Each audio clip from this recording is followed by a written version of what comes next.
Kita hari ini akan membahas tentang tema cinta, Habib. Oke. Masya Allah. Ini tema yang ngeri-ngeri sedap ini sebetulnya ini ya.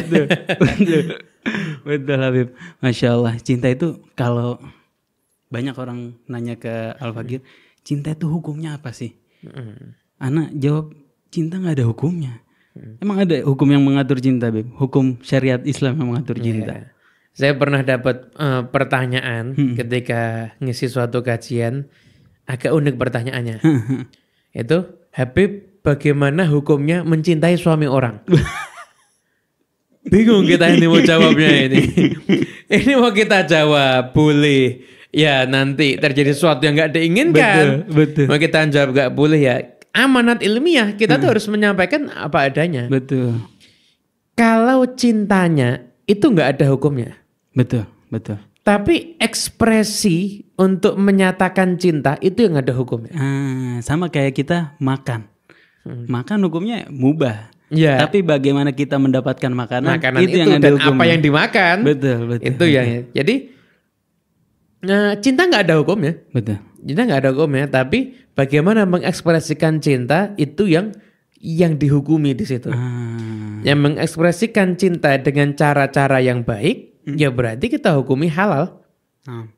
Yang mengekspresikan cinta dengan cara yang dilarang oleh syariat, itu berarti hukumnya haram.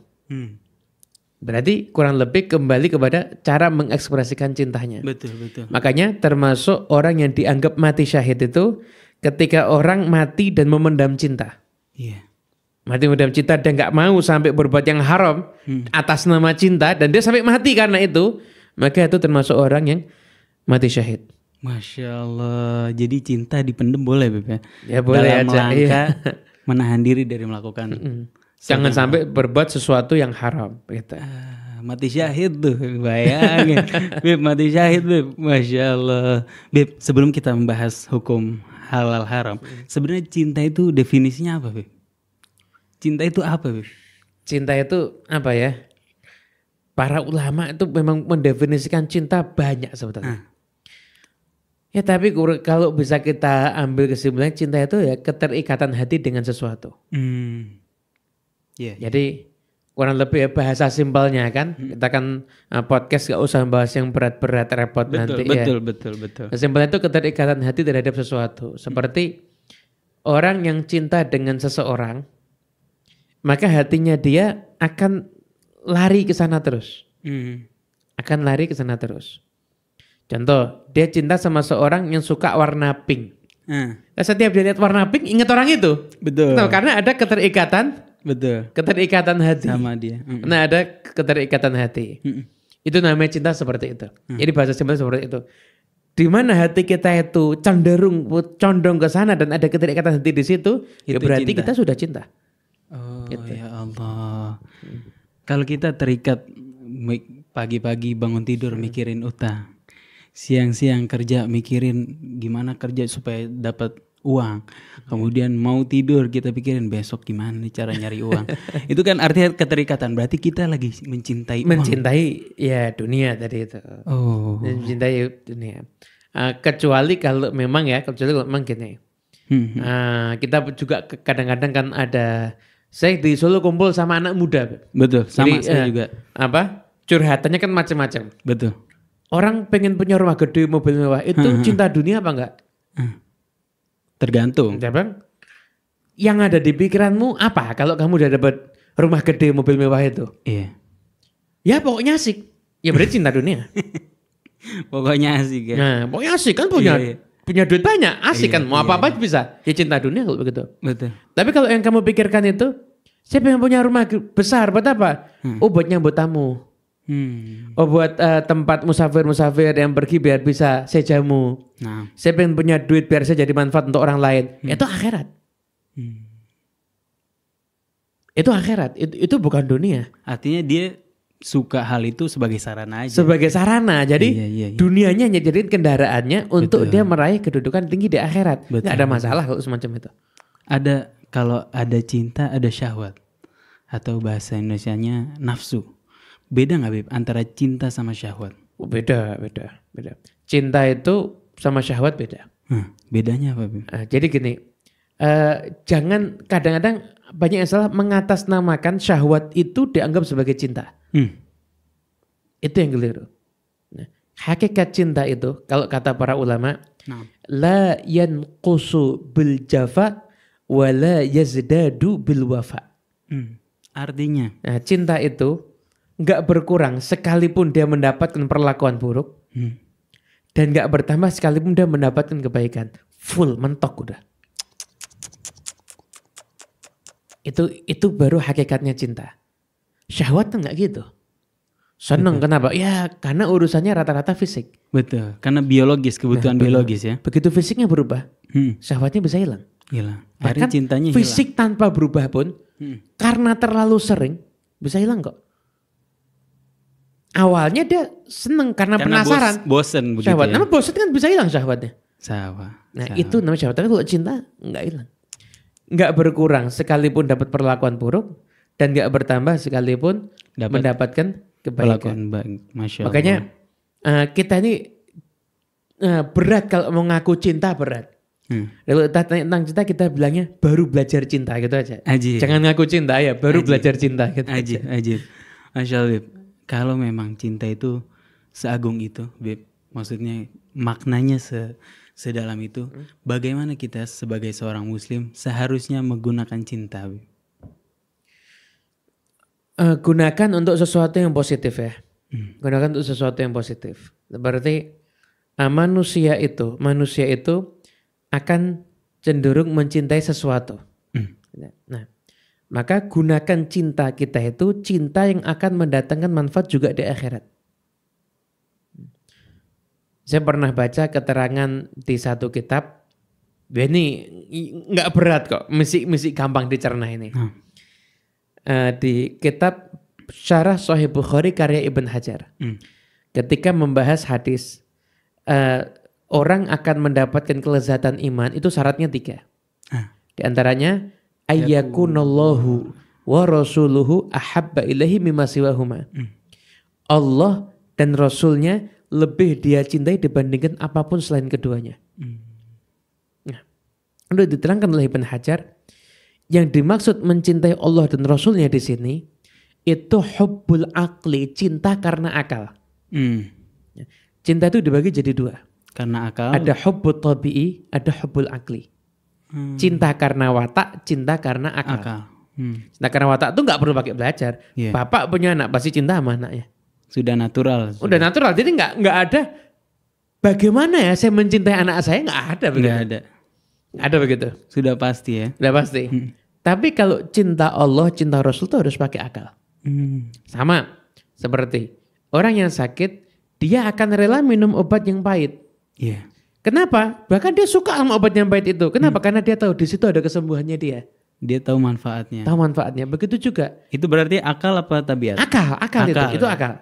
Karena kan berpikir. Iya. Kalau dia cuma selera obat pahit, nggak mau dia.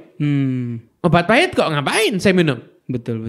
Berarti nyaris mustahil ada orang yang cinta sama Allah dan Rasulnya tanpa melalui proses akal. Ada kalau anugerah Allah Ta'ala bisa jadi seperti itu. Karena memang aulia-aulia Allah itu punya kekhususan tersendiri.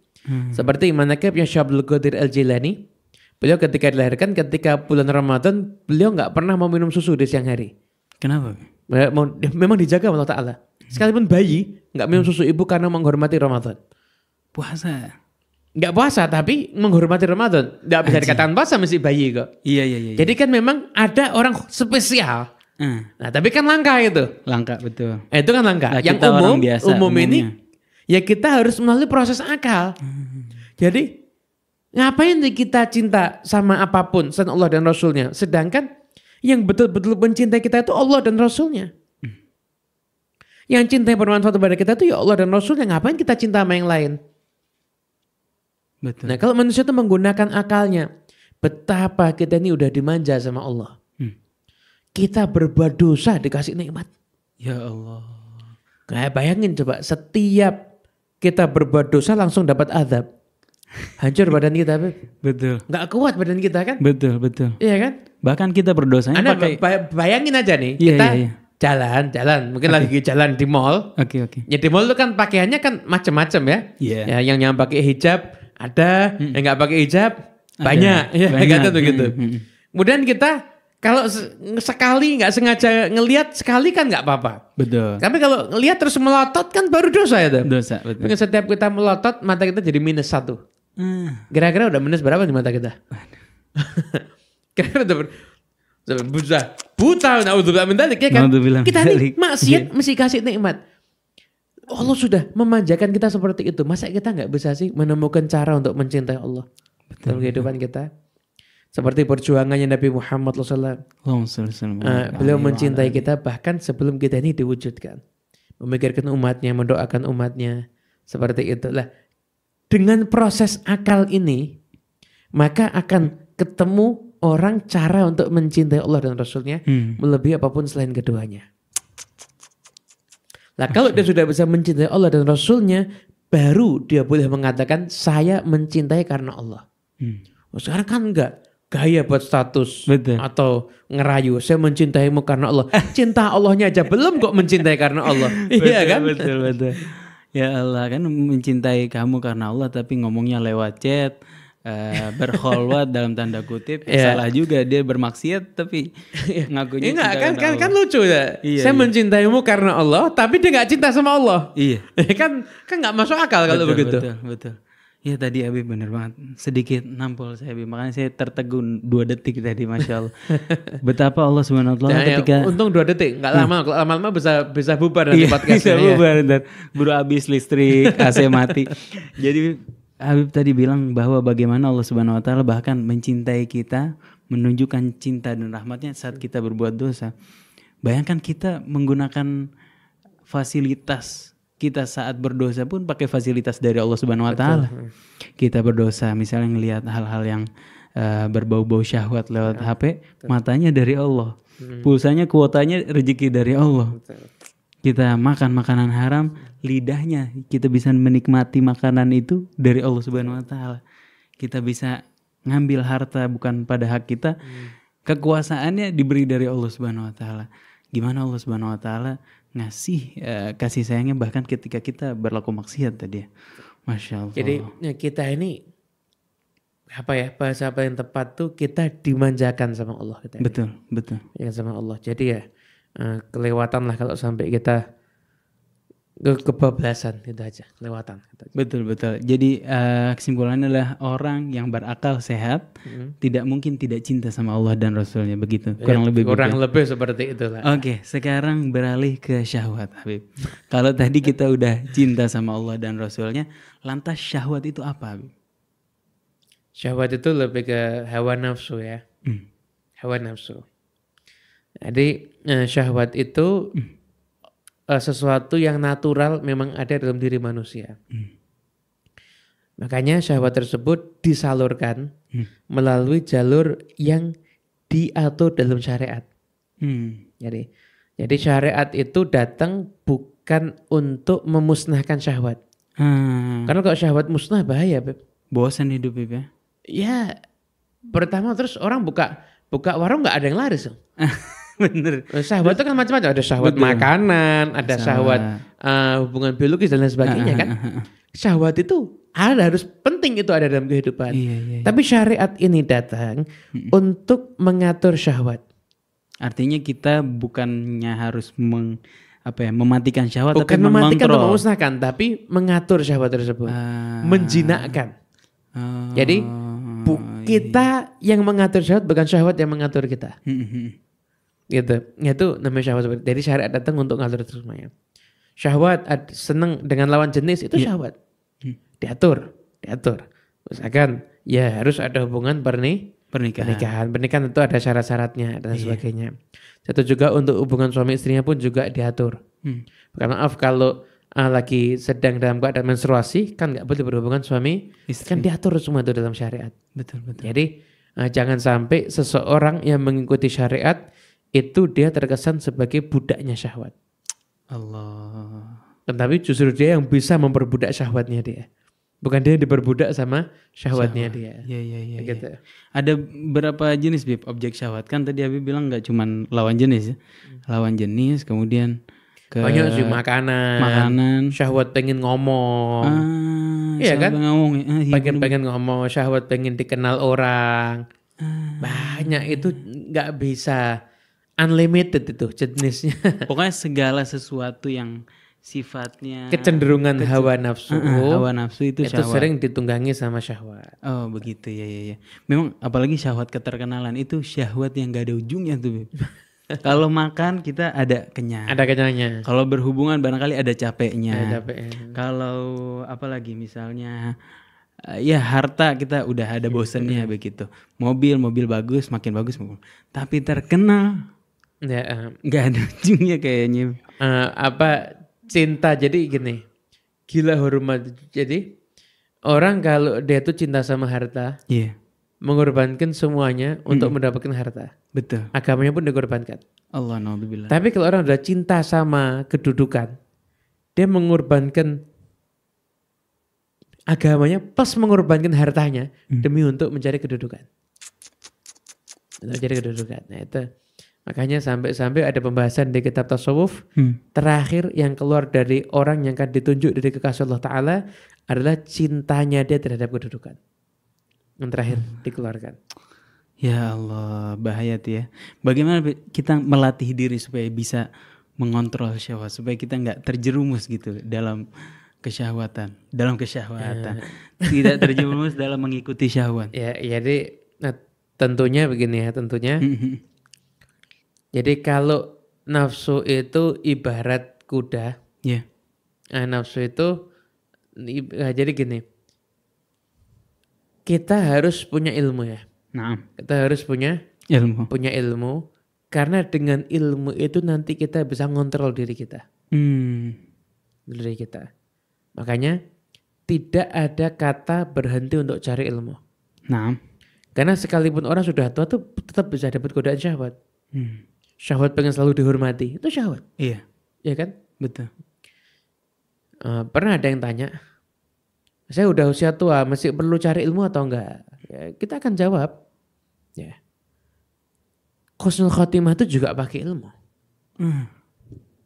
Jadi nggak bisa kamu mempersiapkan dirimu untuk bisa husnul khotimah, tapi kamu nggak punya modal ilmu, nggak bisa. Nggak bisa. Rintangan itu banyak. Iya. Itu tadi pengen dihormati dan lain sebagainya. Itu termasuk salah satu penyakit hati. Penyakit hati kan macam-macam. Betul. Ya.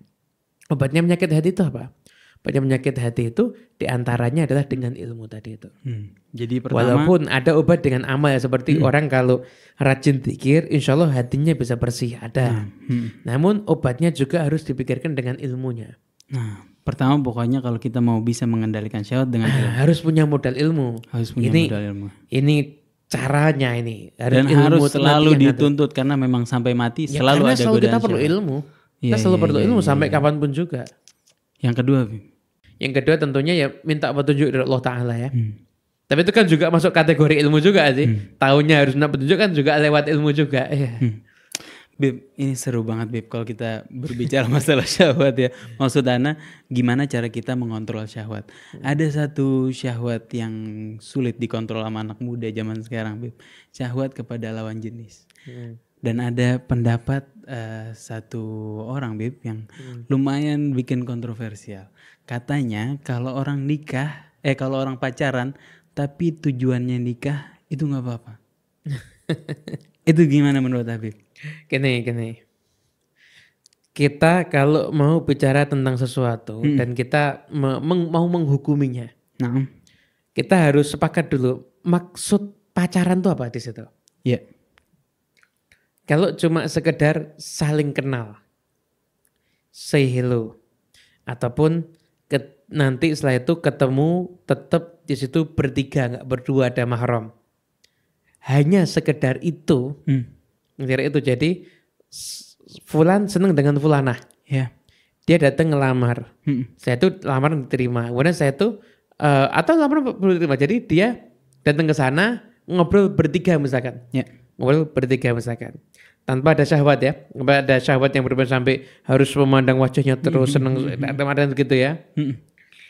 Hanya sekedar itu, supaya tidak ada aturan yang melanggar syariat di dalam pacaran itu, ya kita nggak akan bilang pacaran melanggar syariat. Iya. Cuma apa ada pacaran yang begitu? Kayaknya nggak ada. Kalau kita pahami Makanya itu pacaran secara umum. Saya mau nanya nih, apa ada pacaran yang begitu? Nggak ada, Bib. Pacaran ya? Yang ada Teleponan. diusir satu orang. Udah ngapain sih mau berdua aja Kan begitu. akhirnya kan teleponan, chat-chatan, Betul. ketemuan. Betul. Habis itu nanti Sleep callan. Sleep call tuh, Bib. siapa call apa? Mbak telepon sampai ketiduran dua-dua. Wah, apalagi. Tuh sleep call tuh kalau anak Jaksel. Iya. Nah, kalau jadi sekarang model pacaran tanpa ngelanggar syariat, ada nggak? Nggak ada kan? Nggak ada kayaknya. Sesuatu yang haram itu tidak mungkin bisa berubah menjadi halal karena tujuannya baik. Iya. Ya kan? Betul. Jadi syariat itu mengajarkan lil wasail hukmul maqasid. Perantara dan tujuan tuh hukumnya sama. Nah, kalau kamu tujuannya baik, maka perantaramu juga harus baik. Tujuan menikah baik, perantaranya haram. Ya jadinya kan nggak baik, tetap perantaranya tetap haram. Iya. Jadi nggak boleh pacaran dengan bahasa anak muda zaman now Betul. yang sampai akhirnya itu melanggar syariat, sekalipun tujuannya nikah, tetap tidak boleh dibenarkan yang semacam itu. Tapi Bib, alasan anak muda zaman sekarang kalau nggak pacaran kayak beli kucing dalam karung dong. Bagaimana, Bib? Gini, kita datang ke rumah si Perempuan. calon si perempuan iya. tuh. Di situ kita lihat aslinya boleh. Boleh nanti diajarkan tuh kan harus terbuka wajah dan tangannya. Tangannya nih, telapak tangannya nih. Oh, batasnya itu wajah sama tangan. Nih, telapak tangan Oke, nih. Nah, Siap. di sini nanti bisa kelihatan. Kadang-kadang maaf. Kenapa wajah dan tangan? Kadang-kadang wajah bisa dipoles. Iya, betul. Iya kan? Tangan kan asli itu. Betul. Dan wajah putih, tangan hitam nanti. Iya benar. Kan nanti kan kelihatan. Iya, Saya tuh boleh ngobrol bertiga. Ngobrol sekedar selalu tanya-tanya dan sebagainya. Betul. Boleh. Sekedar itu setelah kita tahu pemikirannya, ternyata hal-hal yang prinsip itu sama, ya udah. Bertiga tuh tujuannya Biar nggak kholwat. biar nggak kholwat. Iya. Oke, jadi bertiga lah ya, Beb ya. Bertiga ya, biar aman, biar nggak ada ya terjadi yang tidak diinginkan. Betul sekali. Ada satu orang yang jadi bodyguard ya, penjaga ya. Masya Allah Beb. Ya Allah Beb, ini ada pertanyaan nih dari netizen Beb. Masya Allah. Habib, apakah lebih baik menikahi orang yang kita cintai atau menikahi orang yang mencintai kita? Wah, ini pertanyaan berat nih. Kalau sebenarnya bisa milih ya lebih baik mencintai orang, menikahi orang yang kita cintai dan dia mencintai kita. Iya betul. Idealnya begitu sih. Idealnya begitu. Tapi kan ini kan harus milih susah. ini. Kadang-kadang kan. kita cinta dia enggak. Kadang-kadang dia cinta kita enggak. Kadang-kadang kita cinta dia cinta orang tua kita enggak. Akhirnya disetujui. Bagaimana Beb? Gini, kalau pertanyaannya antara menikahi orang yang kita cintai atau yang dia cinta sama kita. Betul. Maka ya kita akan kembalikan kepada si penanya. Menurut kamu lebih mudah mana? Ya. Membuat orang yang gak cinta sama kamu jadi cinta? Atau memunculkan rasa cinta darimu kepada orang yang mungkin kamu belum cinta? Berat itu pertanyaan Beb. Karena dua-duanya sama-sama susah. Kan kembalinya ke situ juga. Tapi akhirnya kalau kita pikir-pikir ya. Iya. Pikir-pikir ternyata kedudukan dicintai itu lebih tinggi sebetulnya. Kedudukan dicintai itu lebih tinggi. Kenapa Beb? Karena jadi umpama ya, anak yang mencintai orang tua sama dicintai orang tua itu lebih keren mana? Dicintai orang tua. Bukan dicintai kan? Jadi kalau mencintai semua orang bisa. Tapi mendapatkan cinta nggak semua orang bisa. Jadi ketika ada pilihannya, orang yang kita cintai atau yang dia mencintai, kita pilih yang seperti itu, mungkin kalau diukur nih pakai akal, Betul. ya lebih gampang kita memunculkan cinta Dari kita. dari kita kepada orang yang awalnya belum kita Betul, cintai. daripada kita memaksakan mungkin- orang lain untuk jadi cinta sama kita. Karena pikiran orang, perbuatan orang itu bukan ranah kita. Betul, betul. Yang bisa kita rubah itu diri kita Sendiri. sendiri. Karena kalau orang lain udah cinta kan enak, kita nggak usah ngubah orang, tinggal ngubah Nah, kita. tinggal ngubah diri kita Iya, sendiri. benar. Lagian pertanyaannya sekarang berlanjut. Apakah bisa cinta itu dimunculkan? Bisa. Bisa. Kan tadi Habib sebutin ada yang ugly, ada yang apa? Ada yang tobi'i. Ada yang tobi'i. Iya. Kalau yang ugly kan berarti ada usaha. Ada Habib. usaha. Iya, Ada iya, usaha iya. dengan Berarti kita bisa ya. ingat kebaikannya. Setelah itu kita mudah bersyukur. Alhamdulillah loh. Saya dapat jodoh orang yang mencintai saya. Coba kalau saya dapat jodoh orang yang nggak cinta sama saya. Iya. Betapa susahnya dan betapa makan hatinya itu. Akhirnya mungkin dari situ akan bisa timbul Rasa cinta. cinta ya Gitu. Allah. Bib, salaf dulu ada nggak kisah-kisah cinta yang bisa kita pelajari dari para salaf kita, Bib? Barangkali kalau ada kita bisa ambil pelajarannya, Bib. Tentang kisah cinta ya. Iya. Jadi apa ini pertanyaan semi berat nih. yang saya pernah dengar aja. Iya, oke. Jadi ayahnya Habib Ali, Habib Muhammad bin Hussein itu beliau pernah ngelamar cewek ditolak. Ya Allah. Itu Setingkat Habib Ali pernah ditolak cewek. Ayahnya Habib Muhammad bin Hussein. Itu pernah melamar satu orang perempuan dan ditolak. Ketika itu. Karena apa, Bib? Karena ketika itu ayahnya nganggap Muhammad bin Hussein orang biasa bukan orang alim. Saya gak mau nikah putri saya sama orang biasa. Iya. Akhirnya karena lamaran ditolak ini ada Muhammad bin Hussein belajar. Jadi awalnya beliau nggak cari ilmu, nggak belajar, nggak konsen belajar ilmu agama. Kerja Tapi aja karena gitu. lamaran ditolak, akhirnya terpacu untuk belajar ilmu agama. Beliau keliling kemana belajar sampai sudah alim kembali ke kota yang ngajar. Di antara muridnya orang yang pernah nolak beliau. Ya Allah. Itu kan akhirnya istilahnya apa ya, puas ya kan? Iya, Puas. betul. Ini kan ini dulu nolak gue nih sekarang Jadi pembuktian. jadi murid gue kan sekarang begitu, kurang lebih gitu. Betul. Pembuktian begitu ya. Itu bahkan akhirnya yang dulu pernah nolak itu kirim surat ke Habib Muhammad.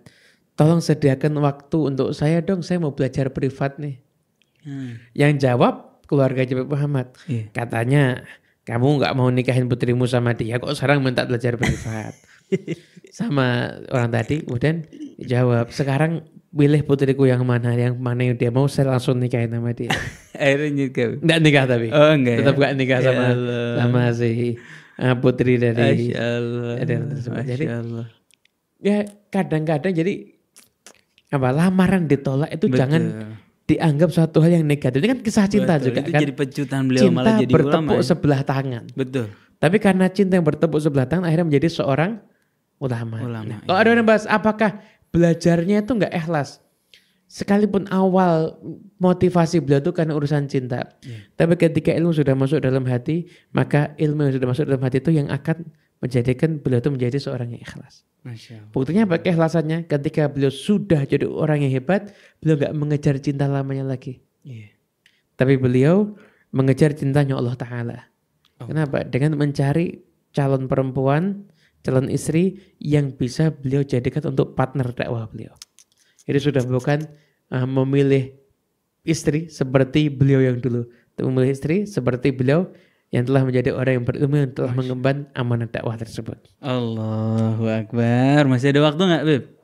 Masih ada 26 pertanyaan nih kalau masih ada. Enggak ya? Udah habis ya? Masya Allah. Ana sebenarnya banyak mau nanya Habib Muhammad ini, mumpung ketemu. Masya Allah, Beb. Tapi waktu sudah Memisahkan kita berdua ya. Allah. Insya Allah mudah-mudahan di pertemuan berikutnya. Amin, Mudah-mudahan insya Allah ta'ala.